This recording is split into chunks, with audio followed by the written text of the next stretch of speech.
Since we are continuing sa aton series God and Money, the title of the sermon sa bungaga is, Are You a Cheerful Giver? Now you ask yourself, am I a cheerful giver? We will answer the question, why God loves cheerful giving. Nga nalipay gid ang Ginoo sa nagahatag sang malipayon. By the way, hindi tanan nga nagahatag malipayon sa paghatag. Amen? Kag hindi tanan nga ginhatag nimo nalipay ang Ginoo. Bintungan ako ng iningawali sa tatlo ka section. Number 1, the attributes of a cheerful giver. Ano bala ang mga signs that you are a cheerful giver? Ano bala ang characters ang isa ka cheerful nga giver? Number 2, the blessings of cheerful giving. Now, gusto ko mabalaan ninyo nga ang blessings damo compare sa character, compare sa commands ng Ginoo on how to give cheerfully.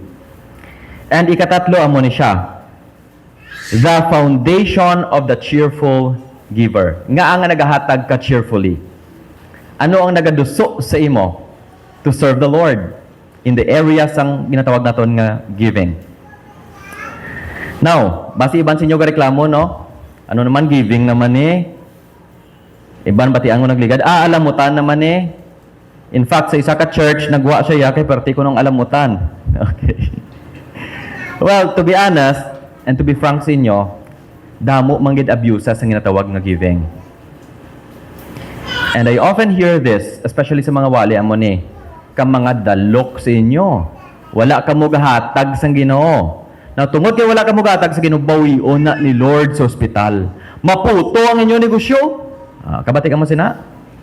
And praise God, wala kita gawali sa mo sina dire. Okay? Because that is not even true. And I will prove that sa inyo karon. God is not after your money. In fact, He is after blessing you. Amen? That is the heart of God. So, tanawon natin karon as we expound this text. And to give you a background, ano ini siya?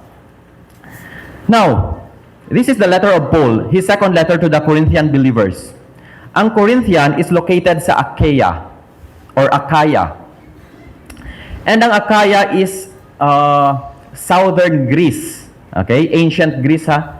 It is a region in the southern ancient Greece. Kag ang northern region is ang ginatawag naton nga Macedonia.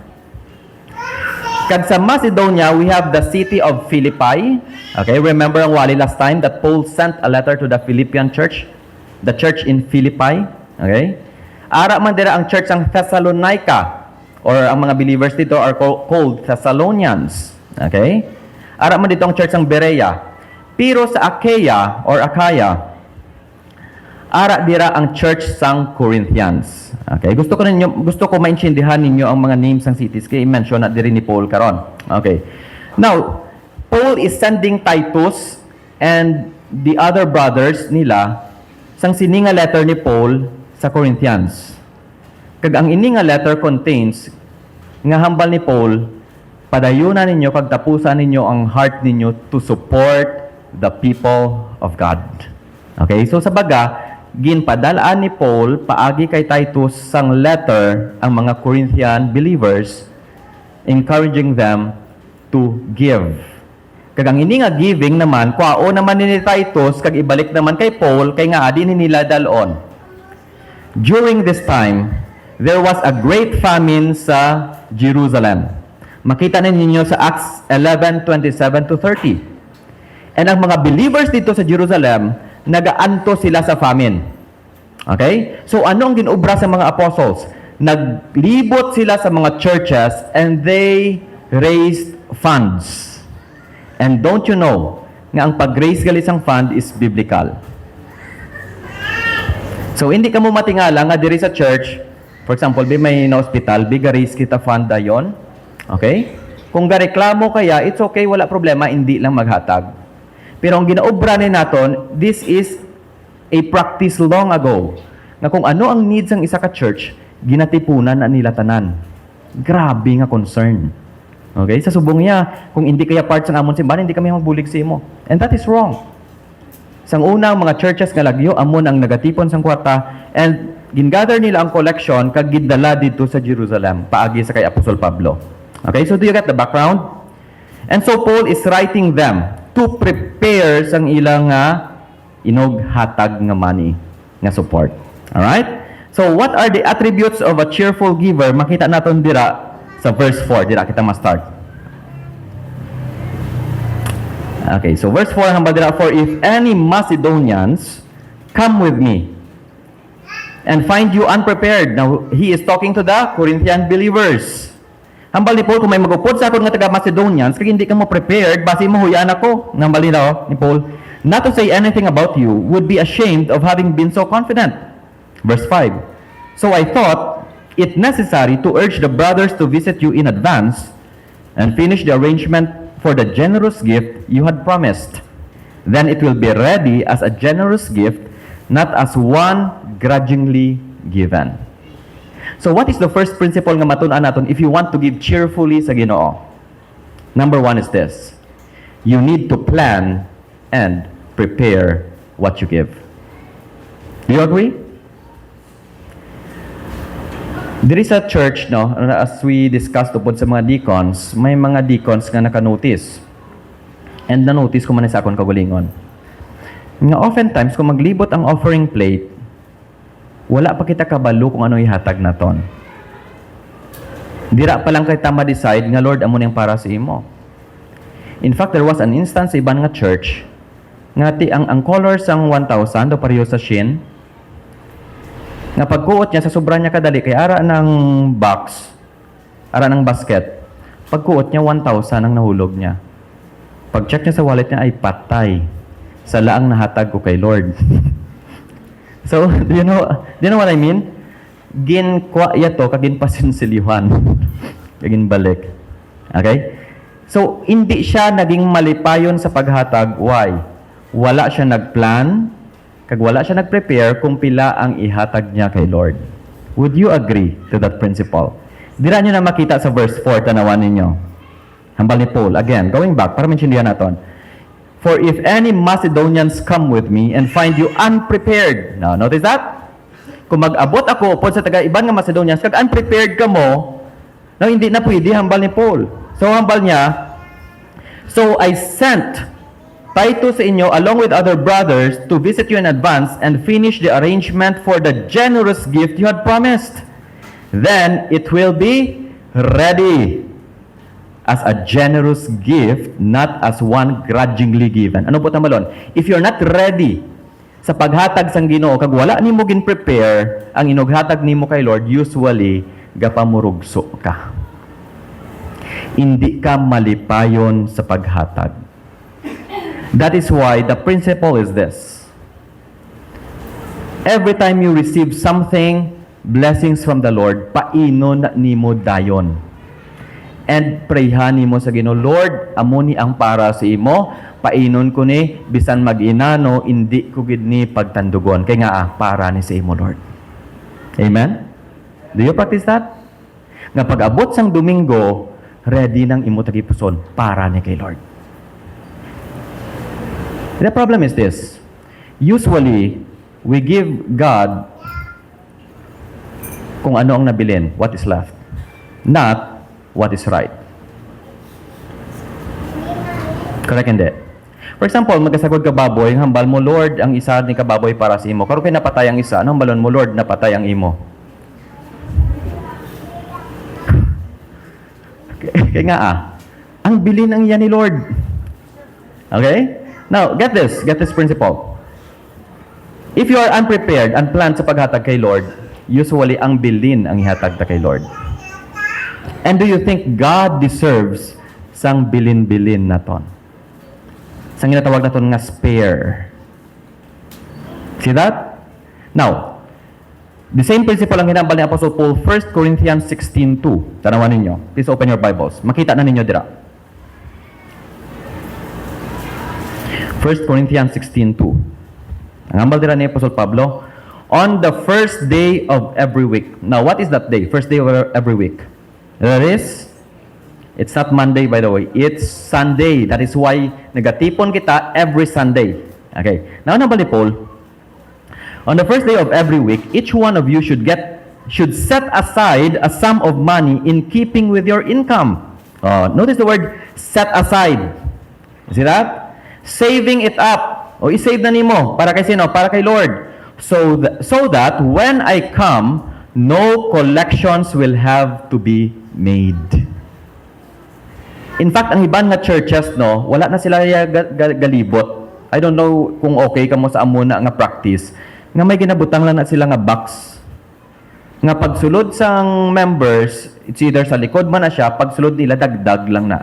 Kaya nga, nakaset aside na siya para kay Lord. Okay, clear? So, do this as a practice. Practically speaking, this helps us to give nga may kalipay sa Ginoo. Kaya nga, mahambal kaya Lord intended ni para sa imo. Hindi ko na niya pag-Starbucks. Hindi ko na niya pag-milk tea para niya sa imo, Lord. Amen? Now, number 2, verse 6. Going back sa main text. Nag-proceed si Paul, hambal niya. Remember this. Whoever sows sparingly will also reap sparingly. And whoever sows generously will also reap generously. Kabati ka mo sang word nga spare tire. Ano meaning sang spare tire? Back up. Last resort. Kung wala na gid, kung na-flat ka na, then amo nang gamiton nimo. Na mo na siya butang balon sang sparingly. Dira na gid kuha ang word nga sparingly. So nagambal diri si Paul kung ang imo paghatag kay nagamit diri si Paul sang term nga sang farming nga term, sang seed. Okay? Butang balon ko ang seed nga ginagamit nimo spare lang, ang return si imo spare man, jutay man. Pero kung ang paghatag nimo, ang seed nga ginhatag nga gintanom nimo, generous damo, then you will also reap generously. Okay? So Paul here is talking about natural nga law. Kay even sa business ga work ini siya, kung dako investment nimo, dako man ang return kung mag-work ang business. Okay? And this is also true sa ginatawag naton nga spiritual principle. And I did not say this. God said this in His Word. Nga kung dako galing hatag mo sa Ginoo, dako man ang balik. Amen? Buduway gid sa mga amen. Now, ang question is this. Ano ang basihan sang Ginoo sang ginatawag nga dako? That's the next question, and that is a critical question to answer sa aton. Ano ang dako para sa Ginoo? Hindi ang pamangkot. Amo niyo, sometimes amo ni. Lord, dako ang hatag ko ba? Now, dako na niya para sa imo. Ang pamangkot, dako na bala para kay Lord. Paano mag-assess si Lord sang amount nga ginahatag naton sa iya? Now, which is bigger? 300 or 3,000? Okay. Sino makasabat? Budlay, no? Which is bigger? 300 or 3,000? Okay. Now, jump to Mark 12, 41 to 44. And I will give you God's economy sa ginatawag naton kung paano mag-assessing Lord sang amount nga ginatag naton sa iya. Mark 12, 41 to 44. And hambal dira, Jesus sat down opposite the place where the offerings were put and watched the crowd putting their money into the temple treasury. Many rich people threw in large amounts. Now notice this. May rich nga damo kuno mga manggaranon nga nagahatag dako. Verse 42. But a poor widow came and put in 2 very small copper coins. Balo. Okay? And ang widow sa una pigado gid kaayo kay nga wala na sila bana, of course. Ang dira, worth only a few cents. Sinintimos, verse 43. Calling his disciples to him. Gitawag ni Jesus iya disciples. Jesus said, "Truly I tell you, this poor widow has put more into the treasury than all the others. They all gave out of their wealth, but she, out of her poverty, put in everything, all she had to live on." You see that? Do you get the principle? Ang principle is this, that God is not looking on the amount you give. Again, going back sa question, which is bigger, 300 or 3,000. Now suppose there are two givers. One has 500 pesos in his bank and the other has 15,000. The first one gave 300, out sa iya 500. The other one gave 3,000, out sa iya 15,000. Sa mata sang Ginoo, who gave bigger?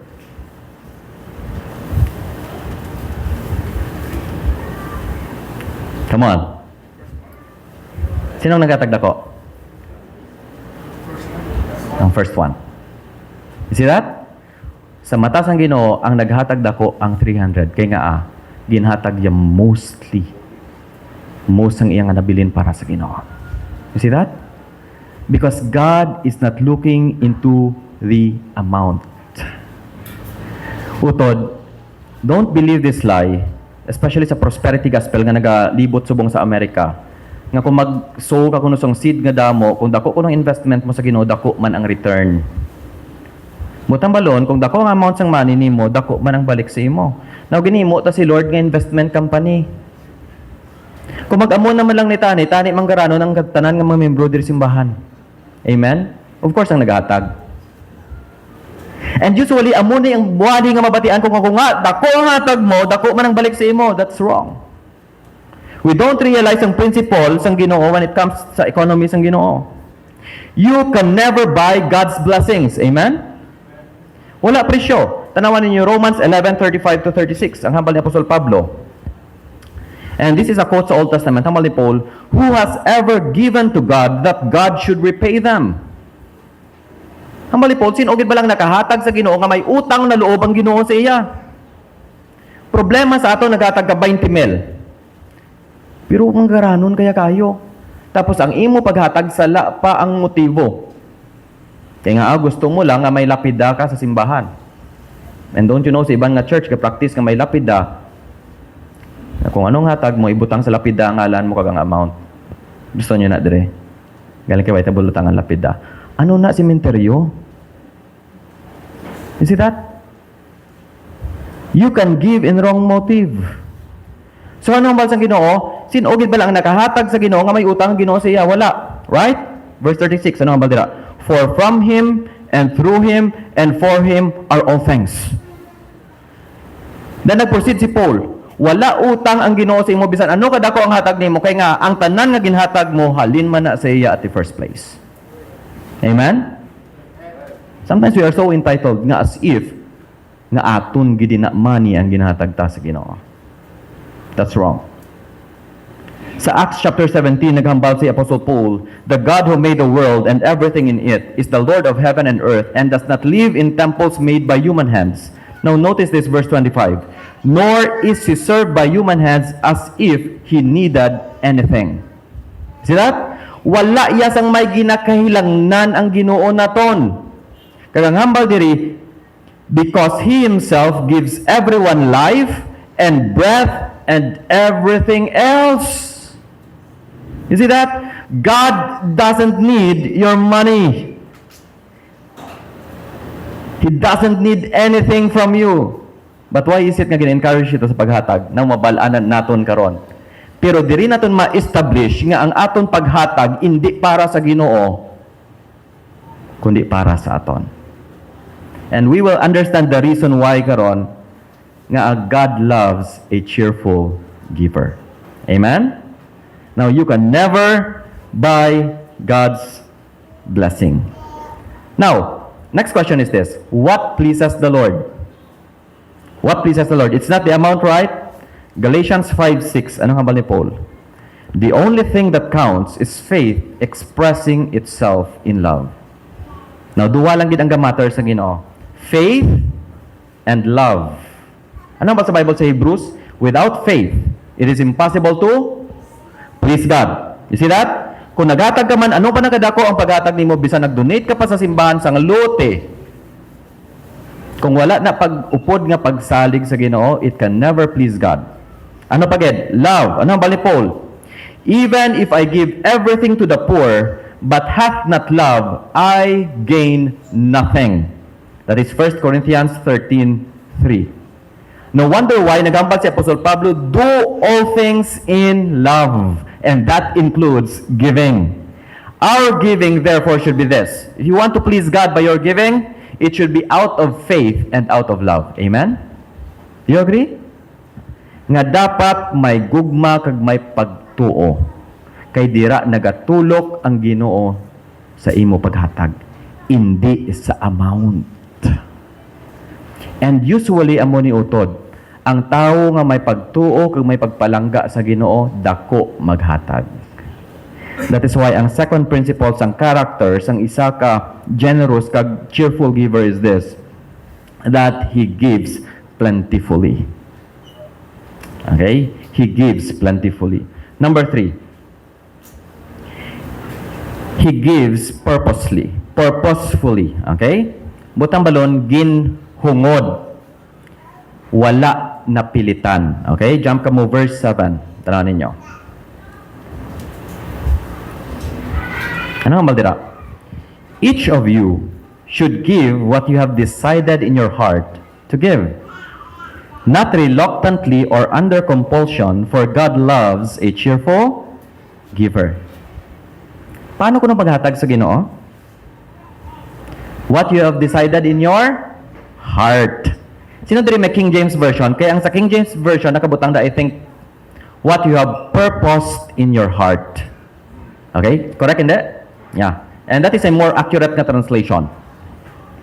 Butang balon, kung anong gin-decide nimo, kung anong gin-purpose nimo, kung anong word dira nga purpose sa original language means to choose for yourself and decide what to give to God. Butang balon, if you have a choice, nga kung mag-vacation ka or maghatag sa Ginoo, imo na ya choice. Okay? Butang balon, kung naghatag ka sa Ginoo, you chose God over sa imo kaugalingon. That is purposeful giving. To choose God over yourself, to choose God over your wants, to choose God over your needs, and even to choose God over your leisures and pleasures. That is how God is pleased. Nga ginuna mo siya, kaginpili mo siya. Because it goes to show kung ano ang unod sang imo tagipusoon. Again, ang ginatulok ni Lord is not the amount, it is your heart. Amen? That is why everyone is encouraged to give.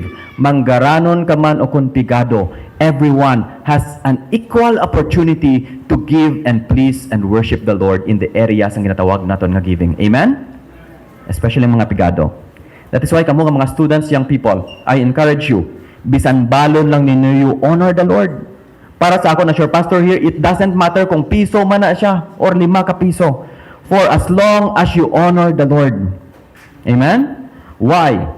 Because God is after your heart, He is not after your pocket.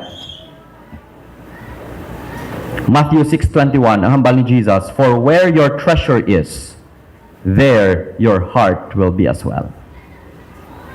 Giving is a reflection of your heart. Kung mabalaan mo kung sino ang unod sang tagipusoon nimo, tan-awa kung paano maghatag ang imo kamot. You want to know who your God is? Check your giving. Because hambal ni Jesus Christ, you cannot serve both God and money.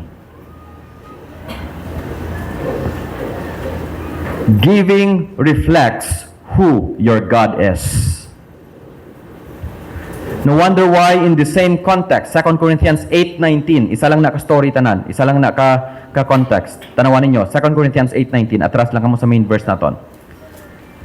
Ginhambal dira ni Paul nga ang ila offering gives honor to the Lord. What is more, hambal ni Paul? He was chosen by the churches to accompany us as we carry the offering, referring sa kay Titus, which we administer in order to honor the Lord Himself and to show our eagerness to help. You see that? When you give, that is worship. One of the areas that we worship God is in our giving. Amen? That's why every time maghatag kita diri, I think ito may ginabutang kita nga notin, no? Let us worship the Lord sa giving naton. Because that is a form of worship. God is honored when we honor Him with our finances. Ano butang malunutod? That money is not your God. That money is not supreme sa imo, kundi ang Ginoo. Amen? Because we honor Him. When we give back sa iya, it simply shows that you honor the Lord as your ultimate supply. Nga ang tanan nga may ara sa imo, kag ang tanan nga maging may ara ka, or mabato nimo, halin na tanan sa Ginoo. That is an act of worship. That is an act of worship, and God is pleased. And so, hambal ni Apostle Paul, each of you should give what you have decided in your heart. You decide kung ano, Lord, anong gusto ko ihatag sa imo? Lord, para na sa imo. You decide. And God will honor it. Again, God is not looking for the amount. God is looking for your love and for your sacrifice nga ihatag sa iya. You decide. Kaya hambal dira, if you can't decide in your heart, hambal dira ni Paul, do not give out of reluctance or compulsion. Tanawin niyo dira, oh? Not reluctantly or under compulsion. Mga ba kita reluctantly, ano? Ang nabala pagbutang mo sa offering, do may kapugong sa imo. Tapos pagkapot siyang kwarta, hindi mo pa buyan ang envelope mo. Okay. Namo na siya butang balon sang reluctantly. Okay? Butang balon, may kabugat sa imo tagipusoon ng paghatag. Ari paged. Under compulsion. Ano meaning sa under compulsion? Meaning nga nakulbaan ka. There was once a member diri. Aton-aton lang ni. Pero dugay na to. As in, dugay-dugay na kayo. Kag wala di siya. Hindi lang ko manugay ko sino. Pero amo na siya hambal niya. Kuna boy, may miga ako nga kilangnan 500 pesos. Wala na gid sila suludanon. May bata siya. Wala sila kaunon. May 500 pesos ko. Ihatag ko nagitani siya. Sakit-sakit na gid sa heart. Kaya gutom sila. Wala sila kapanyapon. Wala sila nung pamahaw. Sakit-sakit na gid sa heart. Kung naugaling, kabalo ka no ginhimo ko, wala ko ginhatag sa iya. Kung ko, ay nga wala mo ginhatag. Kailangan niya to. Malipay na si Lord. Ano ba yan sa akon amo ni? Kay nakulbaan ko, kay kung hindi ko maghatag sang tithes ko, basi mapatay ako. You see that?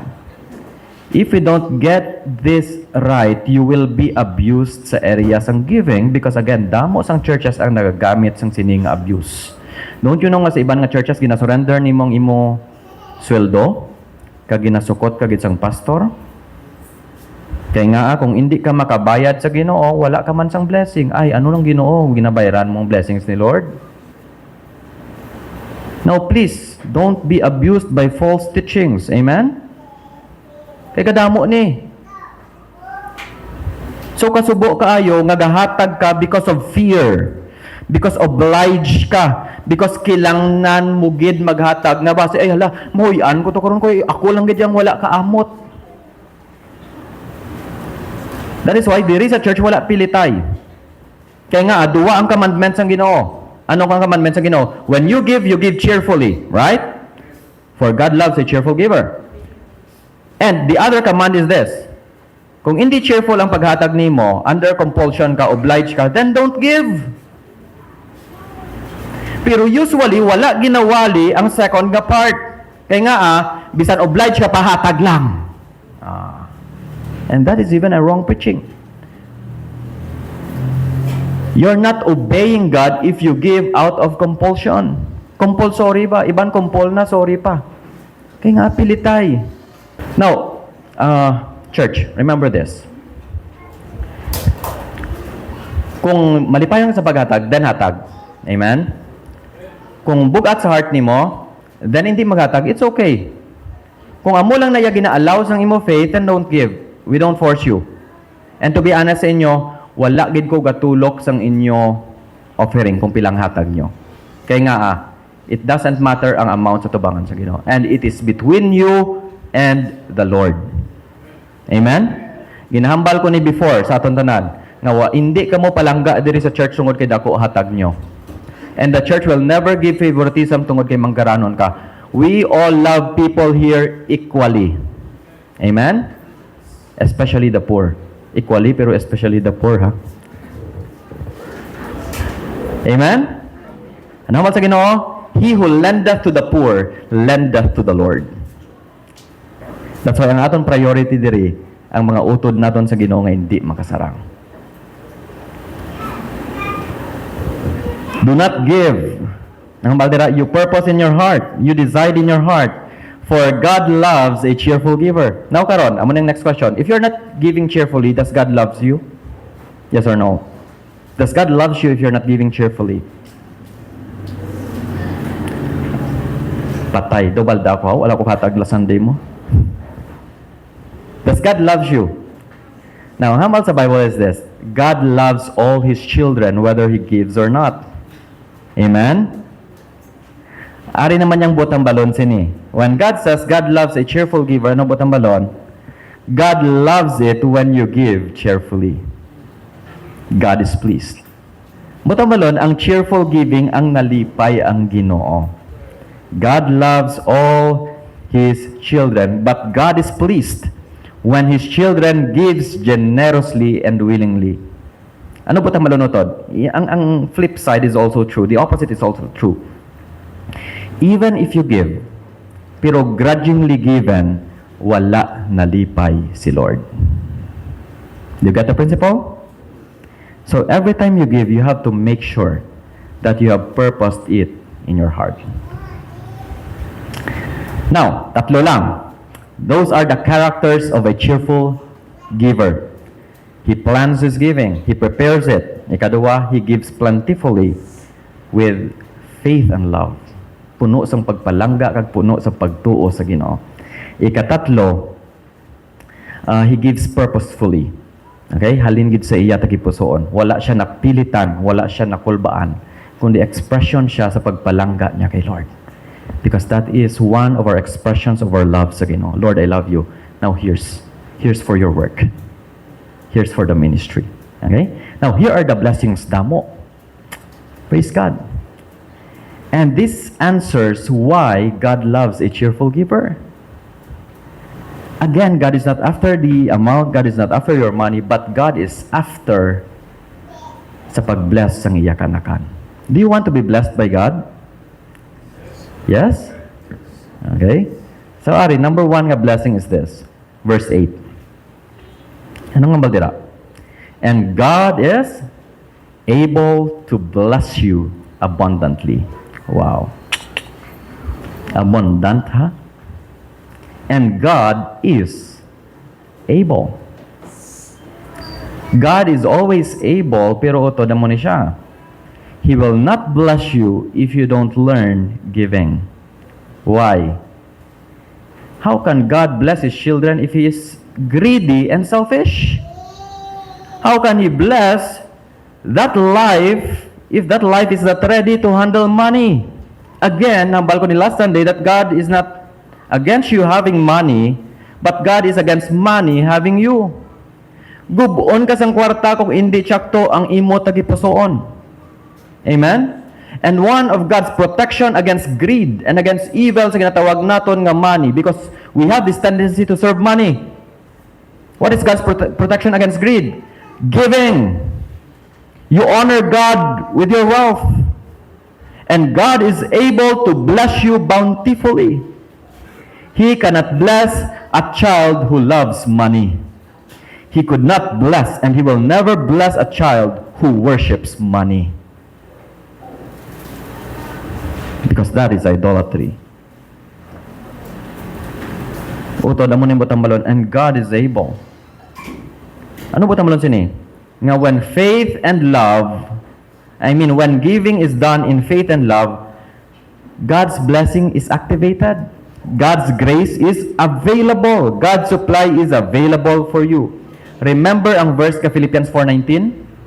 My God shall supply all your needs according to His riches and glory in Christ Jesus. Kay sino na ginambal ni Paul? To those who support the work of God. To those who give. Not to everyone. When you give, you lose something. Correct? Hindi.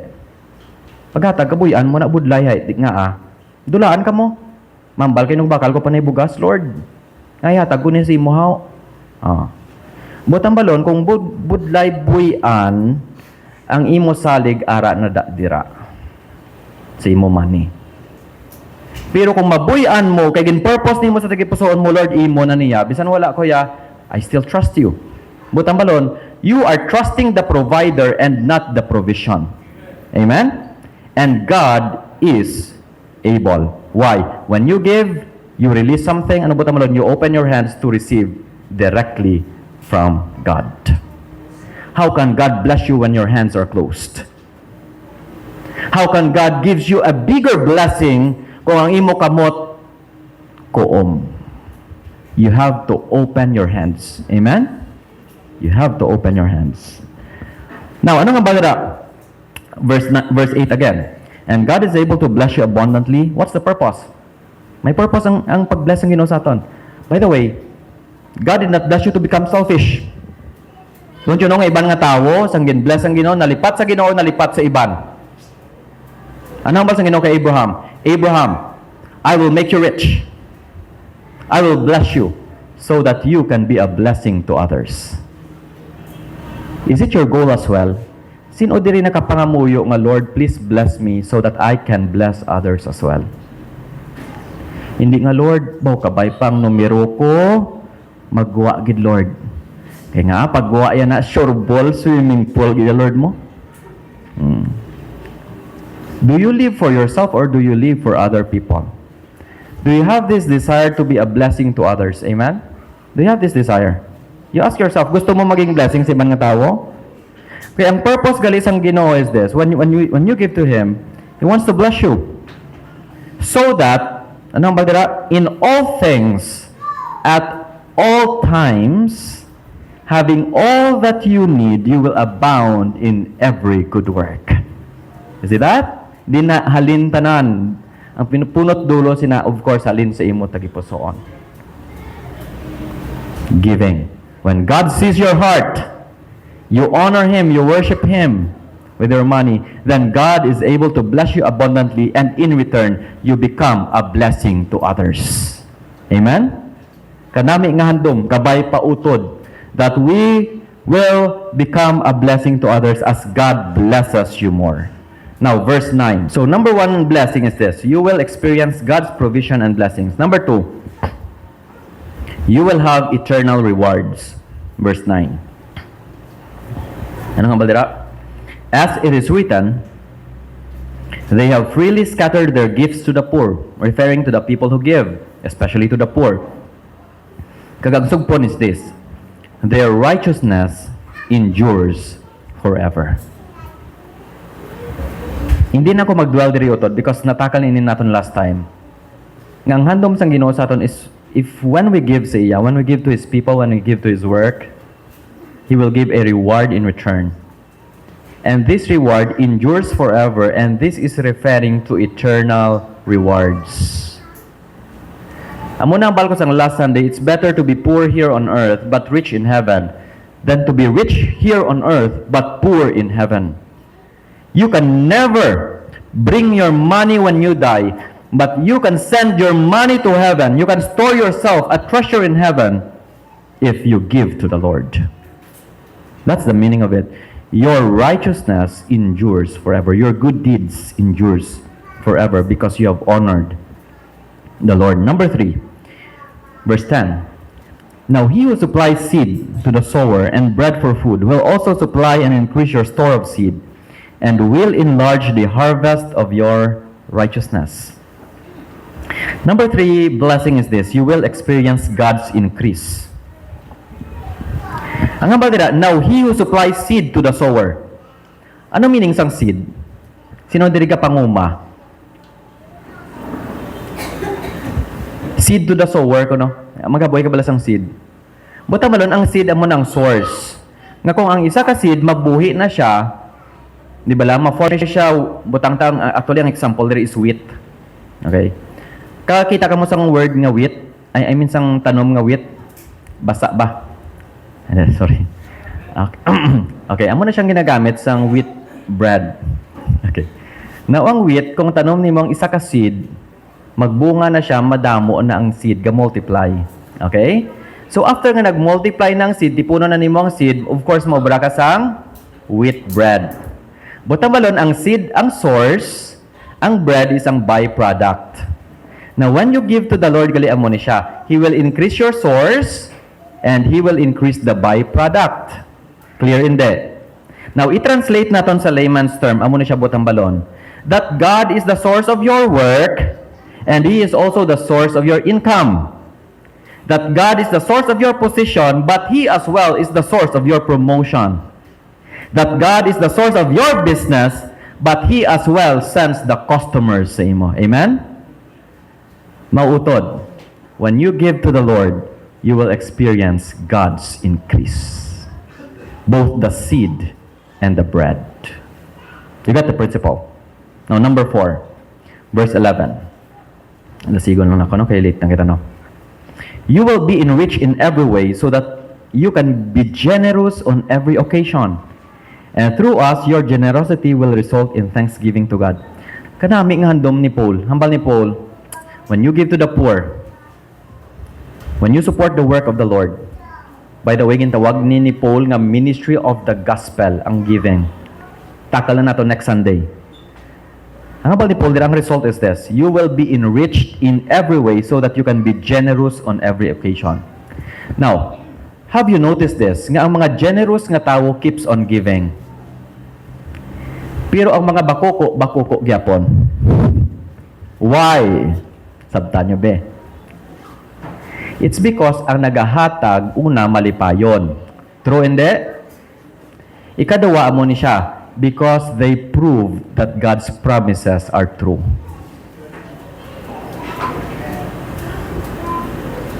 Look at your life right now. Nabigado ka bala kay generous ka? You trace your life right now. Sa una gabay ka laman, subong may salakyan na. Sa unang ginasakyan mo, paklang laman sang saging, kag paklang sang niyog nga nagadalos-dos. Pero subong ano na, naka-pick up na. Wow. Ga-travel na. Di ba la? Sa una gabuyab, ang pangkal lang aeroplano nga papel, subong. Grabe, you own your own private jet. Oh, sige buloy ba? Hindi na tao mo. Sobra naman na. Okay, tama ka tayo, Gastorya. What I mean is this. You look back in your life right now. Namigado ka bala kay generous ka? No.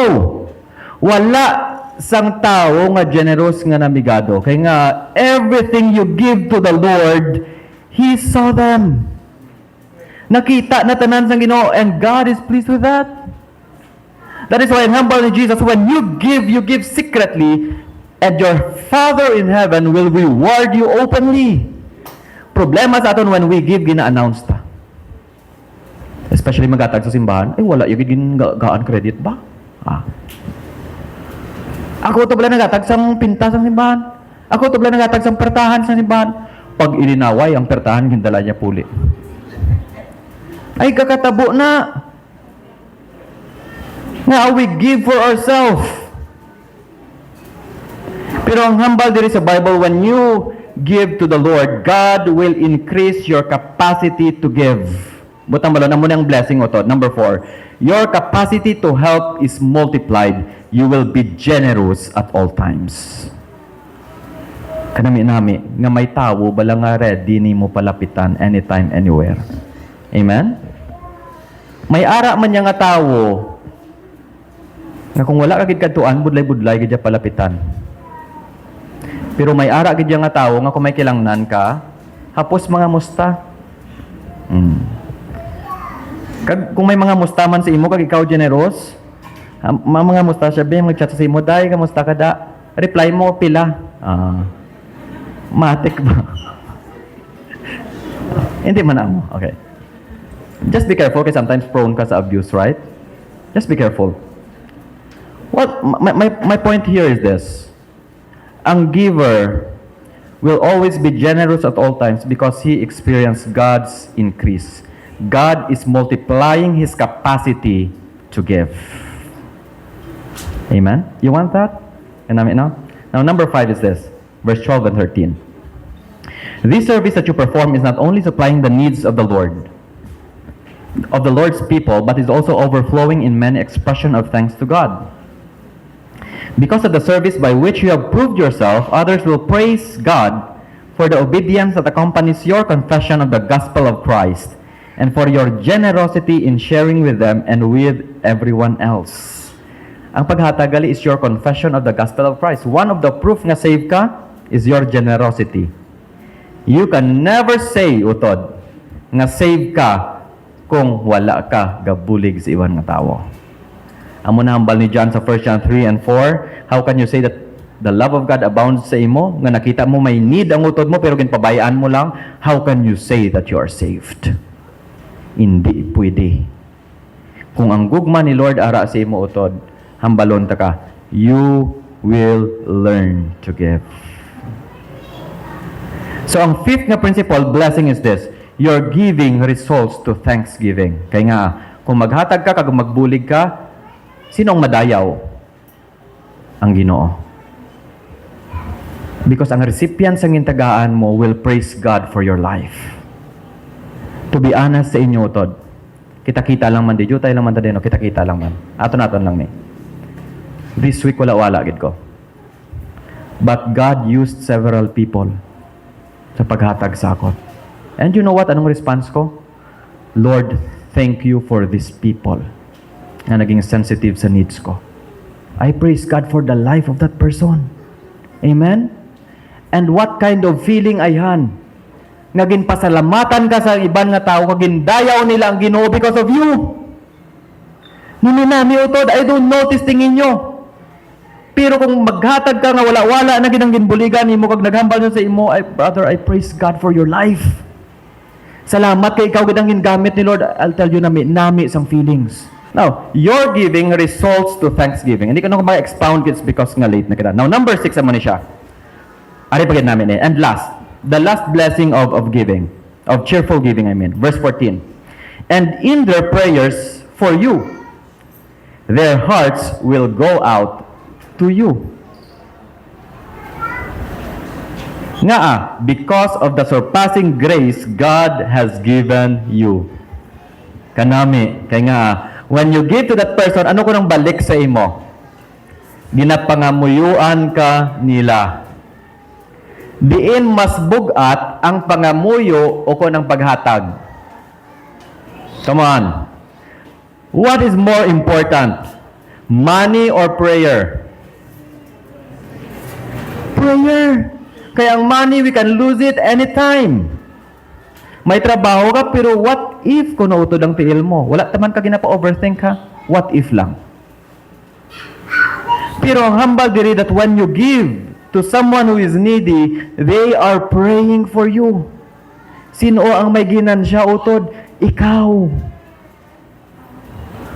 One time I give to that very poor lady sa church namon sa Iloilo, sa Kabatuan. And that was the time na may money pa ko, may work pa ko. And every week gahatag ko na siya. Hindi ko lang paghambalon ang amount. Basta somewhere around 200,000 to 300,000. Joke lang. Wala nag-exist. Okay. Basta gahatag ko amount siya. And you know what? Ano hambal niya sa akon? Kuna boy, pangamuyo lang gid ang mabalos ko sa imo. Sabat ko siya balik. Hindi pag ilang ang pangamuyo. Kay mas importante ang pangamuyo sang sa 500 pesos nga hatag ko. Ay, ginsugid ko. 500 naman gali. Okay. Do you get the principle?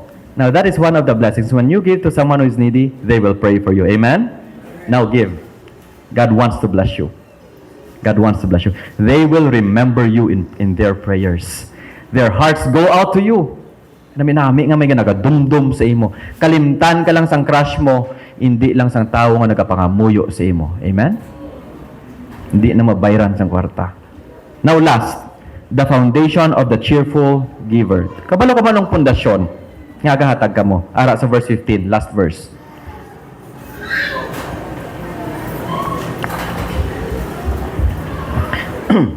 Thanks be to God for His indescribable gift. Sinong gina-refer diri? Nga nagahatag kita. Nga gahatag ka. Why do you give? Ano ba ni Paul? Praise God for His indescribable gifts. Sino ni siya? Gift ta, hindi gifts. Jesus Christ. You see that? Kung basahin ninyo ang punta sa last verse, ano ang balya?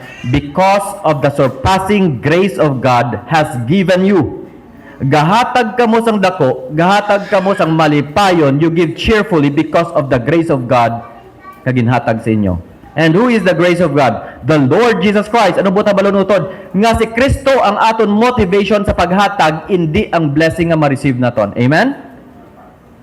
Ang blessing is only the consolation, pero ang nag-move sa aton sa paghatag, ang gugma ni Kristo kag ang bugay niya.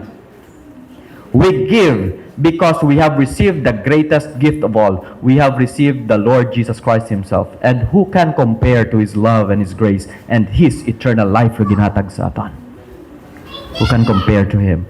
We give and we love because He first loved us.